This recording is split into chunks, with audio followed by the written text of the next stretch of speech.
नमस्कार, मैं रवीश कुमार। क्या अदानी ग्रुप पर लगे फ्रॉड के आरोप एलआईसी को भी ले डूबेगा? हिंडनबर्ग की रिपोर्ट में अदानी ग्रुप के खिलाफ फ्रॉड के आरोप लगने के बाद भारतीय जीवन बीमा निगम को लेकर भी सवाल उठाए जाने लगे, क्योंकि अदानी ग्रुप में प्रमोटर के अलावा एलआईसी का सबसे अधिक निवेश बताया जाता है। भारतीय जीवन बीमा निगम ने अपने निवेशकों में भरोसा बनाए रखने के लिए एक बयान जारी किया है। आज मार्केट में अदानी समूह के एफपीओ का सब्सक्रिप्शन पूरा हो गया।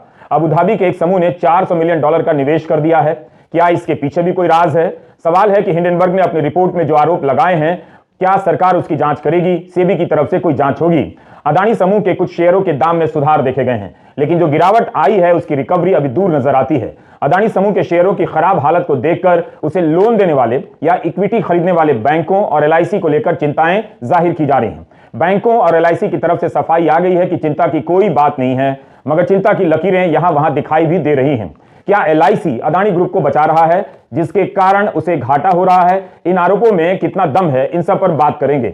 आप देख रहे हैं रवीश कुमार ऑफिशियल। हम यूट्यूब पर भी हैं और फेसबुक पर भी। इस खबर को ध्यान से देख लीजिए। मिंट अखबार में छपी है।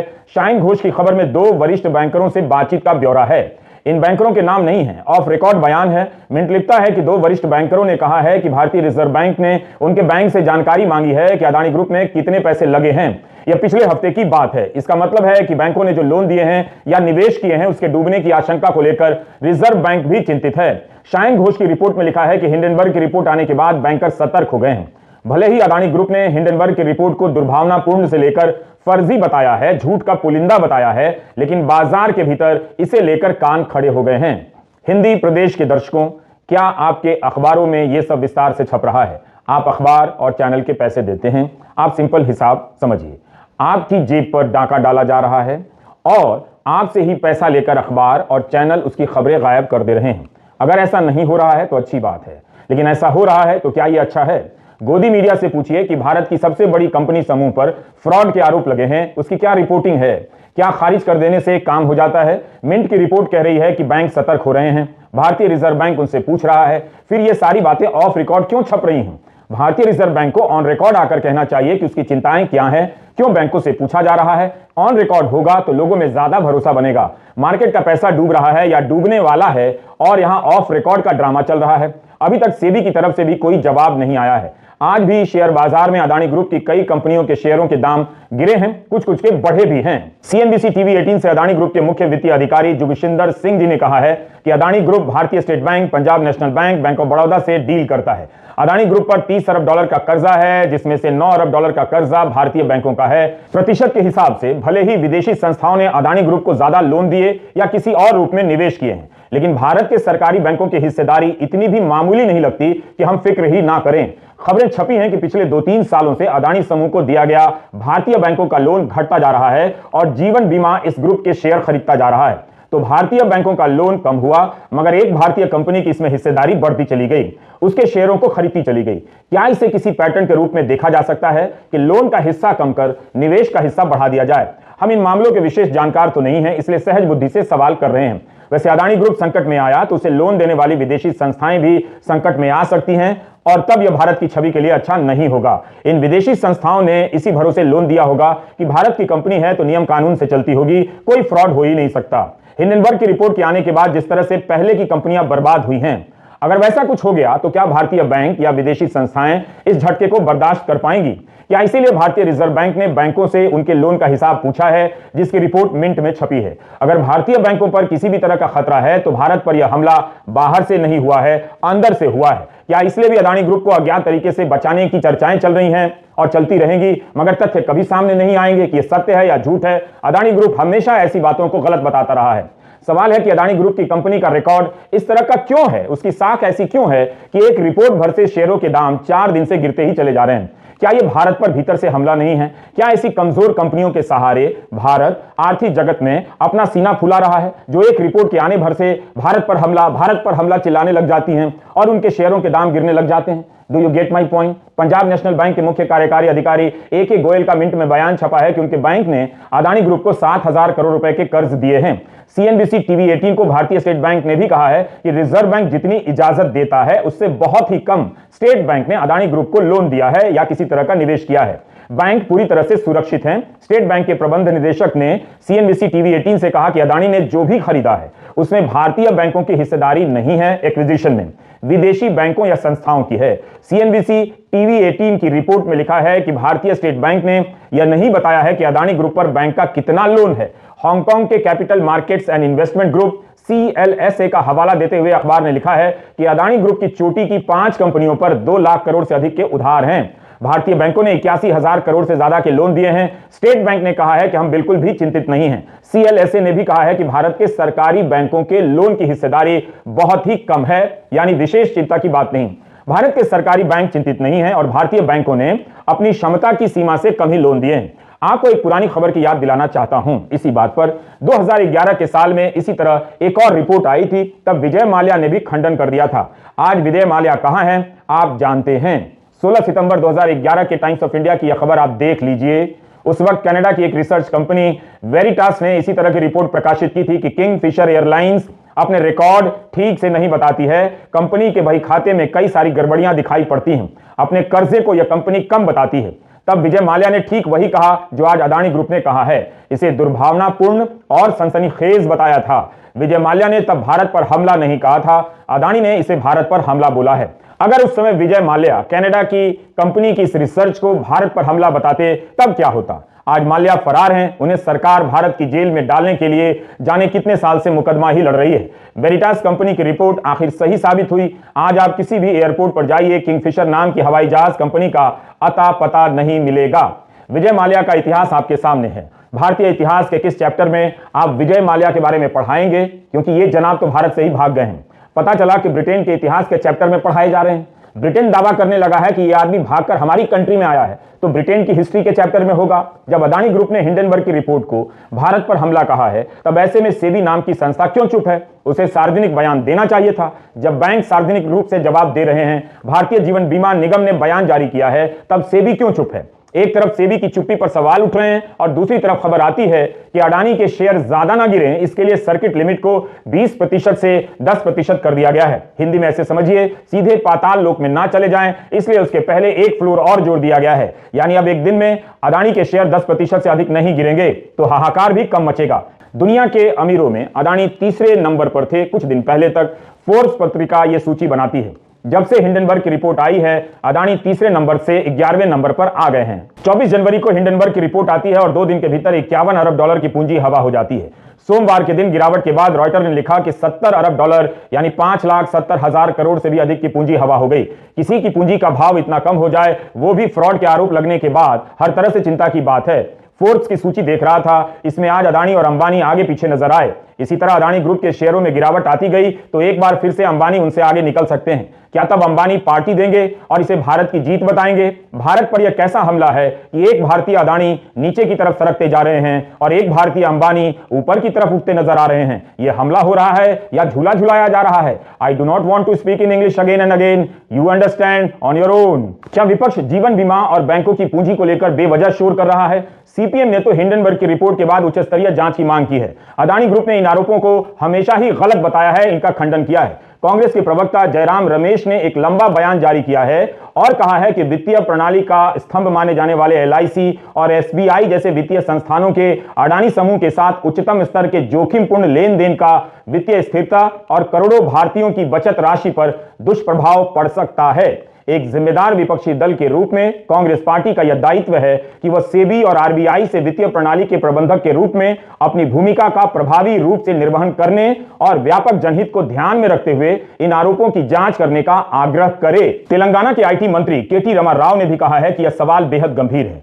क्यों जीवन बीमा का 77,000 करोड़ और स्टेट बैंक ऑफ इंडिया का 80,000 करोड़ रुपया अडानी समूह में लगा हुआ है? किसके कहने से ऐसा किया गया? इस पूरे एपिसोड में किसकी भूमिका रही होगी? तृणमूल सांसद महुआ मोइत्रा ने जून 2021 में सेबी को पत्र लिखा था और कहा था कि अडानी ग्रुप में जिन विदेशी कंपनियों का पैसा लगा हुआ है वो किनका पैसा है, इसकी कोई ठोस जानकारी नहीं है। ना ही उन कंपनियों ने कई सालों में अडानी के स्टॉक में लेन देन किया है। महुआ ने उस समय मांग की थी कि इन कंपनियों के अदानी समूह के साथ रिश्तों की जांच हो, क्योंकि इसका भारतीय बाजार पर काफी असर पड़ेगा। तब सेबी ने कहा था कि इसकी जांच हो रही है। हिंडनबर्ग ने अपनी रिपोर्ट में महुआ मोइत्रा के पत्र और सेबी के जवाब का जिक्र किया है, मगर आज तक किसी को पता नहीं कि सेबी ने जो जांच की उसका क्या नतीजा निकला। हिंडनबर्ग ने लिखा है कि इस मामले की मॉरिशस में भी जांच हो रही है। जून 2021 के इस पत्र का संदर्भ यह है कि उस वक्त अदानी एंटरप्राइजेस के शेयरों के दाम गिर गए थे। तब सवाल उठा कि ऑफशोर फंड को फायदा हुआ है, उन्होंने अपने पैसे निकाल लिए हैं। महुआ मोइत्रा ने पूछा था कि कौन है जिसे फायदा हो रहा है। तब सेबी ने जवाब दिया कि जांच चल रही है और अभी किसी तार्किक नतीजे पर नहीं पहुंची है। यह खेल तो होता ही है कि एक बार शेयरों के दाम चढ़ाकर गिरा दिए जाते हैं और फायदा कमा लिया जाता है। यही आरोप अदानी ग्रुप ने हिंडनबर्ग की रिपोर्ट पर भी लगाए हैं। महुआ मोइत्रा ने यही आरोप उस समय लगाया था कि ऑफशोर फंड किसका है जो अदानी ग्रुप के शेयरों के दाम चढ़ाकर और फिर गिराकर फायदा कमा गया। तृणमूल सांसद महुआ मोइत्रा ने 30 जनवरी को फिर से सेबी को पत्र लिखा है। उन्होंने ट्वीट करते हुए लिखा है कि सेबी के अलावा यह पत्र वित्त मंत्री, ईडी, डीआरआई, सीबीडीटी को भी लिखा गया है और अदानी ग्रुप की कंपनियों की जांच की मांग की गई है। पैसे को गोल गोल घुमाकर राउंड ट्रिपिंग के जरिए मुनाफा कमाने के आरोप लगाए गए हैं। संदिग्ध विदेशी निवेश के भी आरोप हैं। इन सब की जांच की मांग महुआ मोइत्रा ने अपने पत्र में की है। महुआ ने लिखा है कि क्या कोई सुन भी रहा है या सब शीशे के घर में बंद हो गए हैं जहां आवाज नहीं पहुंच रही है। महुआ मोइत्रा इस पत्र में कह रही हैं कि अदानी समूह ने हिंडनबर्ग को जवाब में कह दिया है कि ये निराधार हैं, झूठे इल्जाम हैं, जिन्हें भारत के सुप्रीम कोर्ट ने, उच्चतम न्यायालय ने खारिज कर दिया है। महुआ ने कहा है कि हमें आज तक नहीं पता कि इन स्टॉक का मालिक कौन है, किसे ये फायदा पहुंचाते हैं और इनका इतिहास क्या है। इनका इतिहास क्या है? आज जब देश को सही इतिहास के नाम पर फर्जी इतिहास पढ़ाया जा रहा है, तब किसे फुर्सत है कि इस तरह के निवेशकों के इतिहास की जांच करें। एक सांसद के तौर पर महुआ मोइत्रा ने इन संदर्भों को लेकर संसद में कई बार सवाल उठाए हैं। 19 जुलाई 2021 को वित्त राज्य मंत्री ने जवाब भी दिया कि सेबी और डीआरआई, हिंदी में राजस्व आसूचना निदेशालय, अदानी समूह की कुछ कंपनियों की जांच कर रहा है। तो उस जांच का क्या नतीजा निकला? 2 साल हो गए, कुछ तो निकलना ही चाहिए और इस वक्त बताना भी चाहिए। इसलिए महुआ मोइत्रा के सवालों को ध्यान से सुनिए। महुआ ने अपने पत्र में कहा है कि अदानी सीएफओ के स्टेटमेंट से ऐसा लगता है कि सेबी ने अपनी जांच खत्म कर ली है और अगर ऐसा हुआ है तो लग रहा है कि अदानी ग्रुप कोर्ट में जीत गया है और सब इल्जाम खारिज हो चुके हैं या सेबी ने उन्हें बरी कर दिया है। मैं पूछना चाहती हूं कि कब यह जांच पूरी हुई, क्या बातें सामने निकल कर आई, क्या कार्रवाई हुई है, कोर्ट में क्या भेजा गया है और कब भेजा गया है।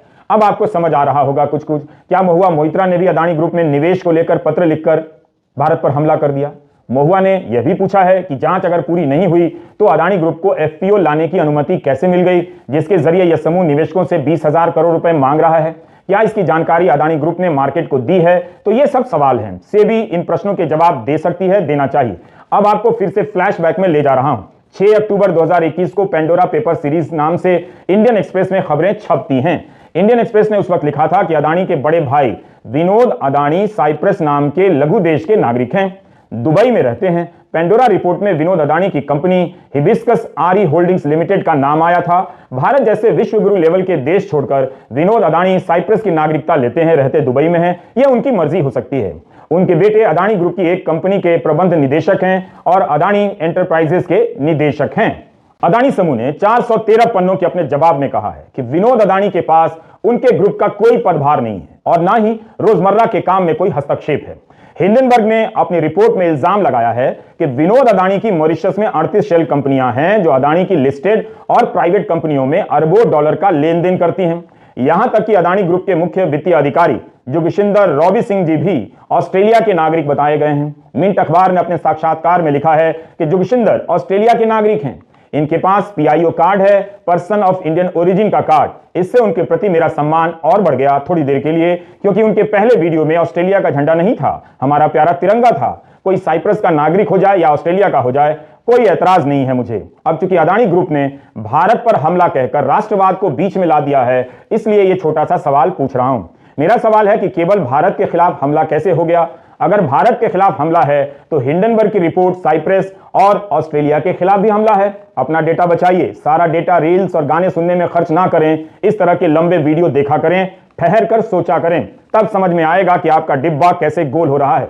जोगिशिंदर रॉबी सिंह जी ने इतिहास की एक ऐसी व्याख्या कर डाली है कि अब मुझे भी अफसोस हो रहा है कि मैंने केमिस्ट्री में बीए क्यों नहीं किया, बीए मतलब डिप्लोमा क्यों नहीं किया। हम आपको बता दें कि 30 जनवरी को मिंट के स्वराज सिंह धंजल, अनिरुद्ध लस्कर और सतीश जॉन ने जोगिशिंदर सिंह का इंटरव्यू किया है। जोगशिंदर सिंह अदानी ग्रुप के मुख्य वित्तीय अधिकारी हैं। उनसे सवाल पूछा गया कि आपको इस बात से परेशानी नहीं हुई कि बाजार ने आप पर नहीं हिंडनबर्ग की रिपोर्ट पर भरोसा किया। जोगशिंदर सिंह जी कहते हैं, ध्यान से सुनिएगा, मैं इतिहास का छात्र हूं और पंजाब का हूं, मुझे हैरानी नहीं हुई है। जलियांवाला बाग में केवल एक अंग्रेज था जिसने गोली चलाने के आदेश दिए, उसके बाद भारतीयों ने ही भारतीयों पर गोलियां चला दी। तो मुझे अपने भारतीय नागरिकों के व्यवहार पर अचरज क्यों होगा? नहीं होगा। कोई गोरा आदेश देगा और कुछ भारतीय गोली चला देंगे, इसकी संभावना तो है। मेरे राज्य में हुआ है, हमने उस दिन को याद रखा है। मुझे नहीं पता था कि मेरे और जोगशिंदर रॉबी सिंह जी में एक समानता भी है। हम दोनों इतिहास के विद्यार्थी रहे हैं। What a nice thing. इतिहास पढ़कर वे मुख्य वित्तीय अधिकारी बन गए। मैं पत्रकार से एंकर और एंकर से अब यूट्यूबर बन गया हूं। उनकी इतिहास की समझ पर तो इतिहास विषय का ही नाम बदलकर, ध्यान से सुने, बकवास रख देना चाहिए। फ्रॉड की रिपोर्ट आने के बाद निवेशक अदानी के शेयर बेच रहे हैं और जोगशिंदर सिंह बेचने वालों की तुलना उनसे कर रहे हैं जिन्होंने जनरल डायर के आदेश पर जलियांवाला बाग में हिंदुस्तानियों पर गोलियां चला दी। चल क्या रहा है इस देश में? इनको ऐसा इतिहास कौन पढ़ा रहा है? शेयर को बेचना अगर डायर के कहने पर गोली चलाने के जैसा है तो बता दीजिए कि क्या शेयर खरीदने के लिए डायर ने ही फायर किया था? आरोप आपकी कंपनी पर लगे हैं, आप उसकी सफाई दीजिए। आपने कहा भी है कि एक एक आरोप झूठ है। बात है कि अदालत में कुछ साबित तो हुआ नहीं। मामला अदालत में ही नहीं गया तो साबित कैसे होगा? तब होगा जब कोई जांच होगी। पहले जांच होगी, फिर चार्जशीट बनेगी, तब तो अदालत में बहस होगी। अगर कोई जांच एजेंसी उनके दफ्तर तक आने में किसी वजह से घबरा रही है तो खुद जाकर उसके अफसरों को ले आइए। यह सब करने के बजाय उल्टा आप कह रहे हैं कि गोरे के आदेश पर कुछ भारतीय गोली चला रहे हैं, लोगों के पैसे डूब रहे हैं और आपको डायर का फायर नजर आ रहा है।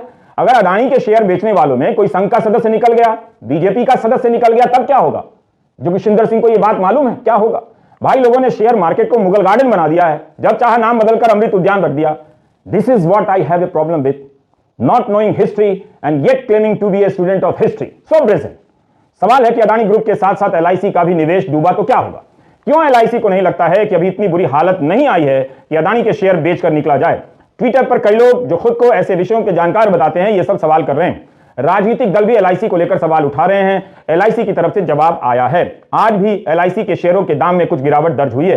इस जवाब में बताया गया है कि 31 दिसंबर 2022 तक अदानी समूह में भारतीय जीवन बीमा निगम ने 35,915 करोड़ रुपए का निवेश किया था। इसमें इक्विटी भी है और कर्ज भी है। अदानी समूह की सभी कंपनियों में 30,127 करोड़ की इक्विटी खरीदी गई थी, जिसका मूल्य 27 जनवरी तक 56,142 करोड़ था।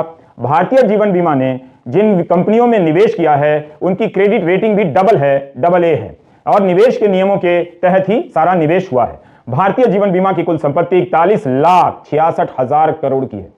इसके अनुपात में अदानी ग्रुप में 1% से भी कम पैसा लगा है। इस जवाब से एलआईसी भरोसा देना चाहती है कि अदानी ग्रुप में 36,000 करोड़ का निवेश उसकी कुल संपत्ति के अनुपात में 1% भी नहीं है।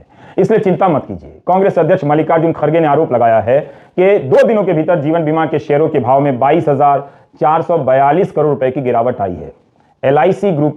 एलआईसी ने अदानी ग्रुप में पैसे क्यों लगाए हैं? यह एक तरह की लूट है। जीवन बीमा के प्रबंध निदेशक राजकुमार का बयान बिजनेस स्टैंडर्ड में छपा है कि अदानी के एफपीओ में 300 करोड़ का निवेश बोर्ड की मंजूरी के बाद ही किया गया।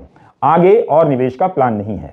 30 जनवरी को रॉयटर को दिए इंटरव्यू में राजकुमार ने कहा है कि इस समय स्थितियां बदल रही हैं। वास्तविक स्थिति क्या है उसे लेकर हम निश्चित नहीं हैं। चूंकि हम बड़े निवेशकों में से हैं, इसलिए हमारा अधिकार बनता है कि सवाल पूछें, और हम 1-2 दिनों के भीतर सवाल पूछेंगे। तो यह बात है। जीवन बीमा भी कह रहा है कि सवाल पूछेंगे, जवाब से संतुष्ट नहीं हुए तो फिर से सवाल पूछेंगे। हम भी सवाल पूछ रहे हैं। क्या इन सवालों और जवाबों की जानकारी आम जनता को दी जाएगी? जीवन बीमा के निदेशक ने कहा है कि लंबे समय की सोचकर आगे चला जाता है, बशर्ते कोई बुरे हालात पैदा ना हो जाएं। इससे ज्यादा क्या बुरे हालात होंगे जब खबरें छप रही हैं कि जीवन बीमा के शेयरों में भारी गिरावट आई है। 28 जनवरी को इंडियन एक्सप्रेस के संदीप सिंह ने लिखा कि अदानी समूह में सबसे बड़ा निवेश भारतीय जीवन बीमा का है। इस कंपनी में उसके निवेश का मूल्य 72,193 करोड़ से घटकर 55,565 करोड़ का हो गया। 2 दिनों में 22% की गिरावट हो गई। यही नहीं, भारतीय जीवन बीमा निगम के अपने शेयरों के दाम भी 2 दिनों में 5.2% गिरे हैं। अलग अलग मीडिया रिपोर्ट में जीवन बीमा के घाटे को 18,000 से लेकर 24,000 करोड़ तक का बताया गया है। यह भी पुराना आंकड़ा है। पिछले 2 दिनों का की गिरावट का इसमें हिसाब शामिल नहीं है। आखिर भारतीय जीवन बीमा निगम ही क्यों अदानी ग्रुप में सबसे बड़ा निवेशक है? क्या अदानी ग्रुप में निवेश की समझ केवल एलआईसी के पास ही है? दूसरे निवेशकों के पास यह समझ नहीं है? आज अदानी ग्रुप के साथ साथ सबसे ज्यादा नुकसान उठाने वाली कंपनी में एलआईसी भी है। उसे one of the biggest losers कहा जा रहा है। शेयर बाजार में शेयरों के दाम गिरते चढ़ते रहते हैं, मगर एक कंपनी के रिसर्च पर भारत की इतनी बड़ी कंपनी के शेयरों के दाम इस तरह गिरने लग जाएं, यह कोई छोटी बात नहीं है। अगर यह रिपोर्ट नहीं आती तो बाजार में ऐसा कुछ भी माहौल नहीं था कि अदानी ग्रुप के शेयरों के भाव में कई लाख करोड़ की गिरावट आ जाती। कुछ दिनों तक बजट की चर्चा होगी। इस चर्चा की आंधी में यह मामला किसी सूखे पत्ते की तरह उड़कर किनारे लग जाएगा। हिंडनबर्ग ने शॉर्ट सेलिंग से जो कमाना था कमा लिया होगा, लेकिन जो आरोप सबके सामने रख दिए गए हैं उसका सामना इतना बड़ा देश क्या इस तरह से किनारे लगाकर करेगा, या सामने आकर जांच करेगा और सवालों के जवाब ढूंढेगा, आपको बताएगा। नमस्कार, मैं रवीश कुमार।